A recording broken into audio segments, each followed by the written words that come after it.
Now, this I'm really excited about. So let's dive in. I know Gemma mentioned a few of your questions and comments that you wrote in the Google form when you were indicating interest. So we pulled all of those together as of about last night. We pulled all of your questions from the interest form. And I wanted to kind of, we wanted to find the trends in that. And so we talked some about the well-being and the mental health, which is at the core. But a lot of your trends had to do with online learning and assessment. And so I'm like, perfect. We're going to cover a lot of that. So many of your questions with regard to online learning is like keeping them engaged and tools for online learning. That's tricky. And at the beginning of this pandemic, we actually have done quite a few workshops on this, and definitely happy to talk to our partners and see if that's still something that would be of interest. By this point, many schools have already kind of settled into their tools, or they're coming in off the back end of the pandemic and maybe transitioning back to school. But so many of these tools should carry over well after the pandemic. And so, and then assessment, there were so many questions on like, how do we assess? What are some good assessment tools? So if I hope you don't mind, I would love to share our story on exactly these two big trends and questions. So we're going to dive into a little bit. I mentioned that I'm a principal. I want to make note that I do not get paid by any means by iReady, but I want to share my story. And Gemma is a part of the same system, but at the system level of all of our schools. And so I'm a local campus leader of one of the 5 schools that are all chained together. So when we first opened 9 years ago, we opened with one campus. And during that year, we used Star Reading and Star Math, which were a part of like the Accelerated Reader, AR. You may have heard of some of these tools, so I'm just going to lay it out there what we've used in our pathway. We also that year had Study Island. So this was like little pathways, students earned ribbons, they did little lessons and they earned ribbons. I will say we did these inconsistently. So this was like 9 years ago, 9 or 10 years ago, when blended learning wasn't even really a phrase that people use. So we had the tools, we did some diagnostics, but we didn't do a lot with them. And we certainly didn't hold the students to any level of expectation. That year, our school received a 3-star rating. So in our state, we're from Las Vegas, Nevada, United States, and in our state, there's a 5-star rating for schools. And that year, our first year open, using these tools inconsistently, we received a 3-star rating. Of course, that is not good enough. So let's refine our practices, right? That's what we do in education. We make a school improvement plan, we put in new tools, we put in new measures. So then, the following several years, we did Star Reading and Star Math for our diagnostic tools, Study Island for the students.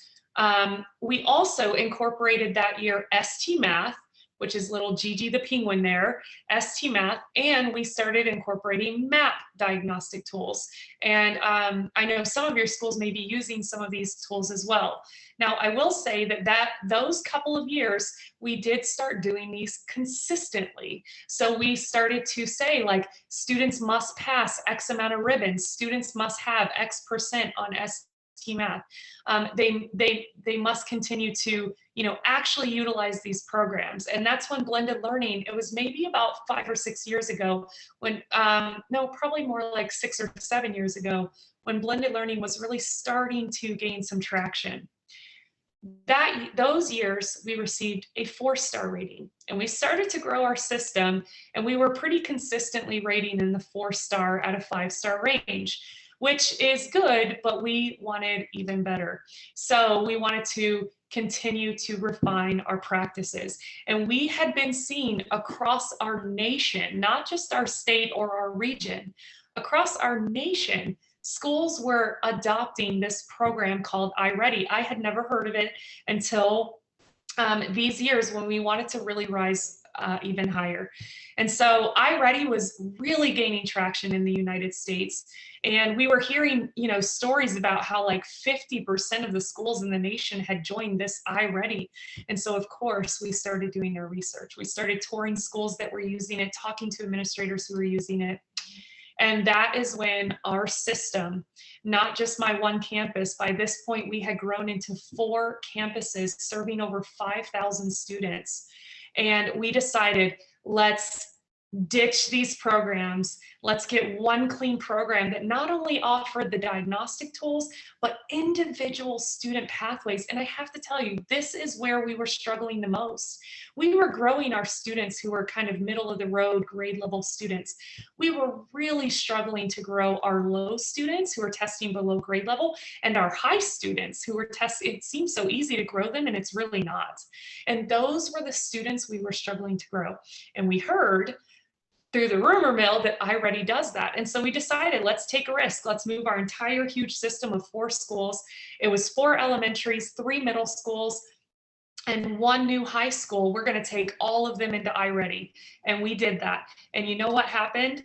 All of our schools, so I say 5 campuses, and we did it consistently. I say 5 campuses, but it's really more like 10 or 11 schools that year if you count all the elementary, middle, and high schools within that. Every single one of them received a 5-star rating, every one of them.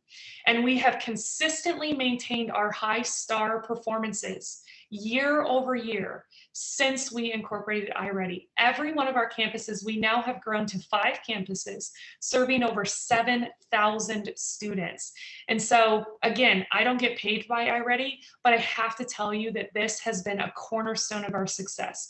To take it one step further, in the pandemic, this program became essential. We found out in our state from our state leader on a Sunday night that our students could not return to school on Monday. We were not prepared for that. I had never heard of anything like it.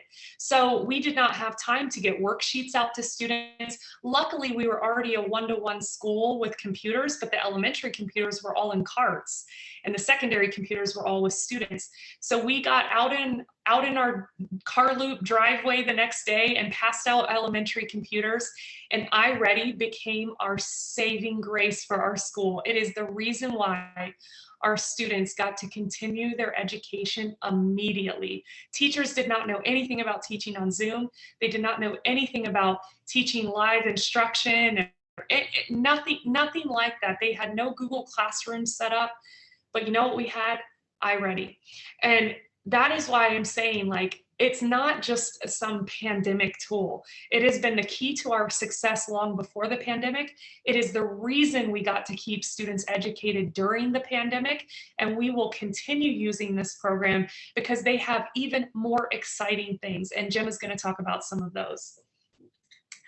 I will just add very quickly that I just had a training yesterday because their trainers are fabulous and they are always improving. What is most impressive about iReady is that they listen to teachers. They literally write down what teachers say. Teachers have complaints. They don't want to click here. They want to click here. They want to see this. They want to see that. And 6 months later, iReady has an update, and there are all of those requests, right there. So they are so educator friendly, and they're constantly updating based on what the boots on the ground and the teachers working with kids are really needing. So we very much have appreciated them.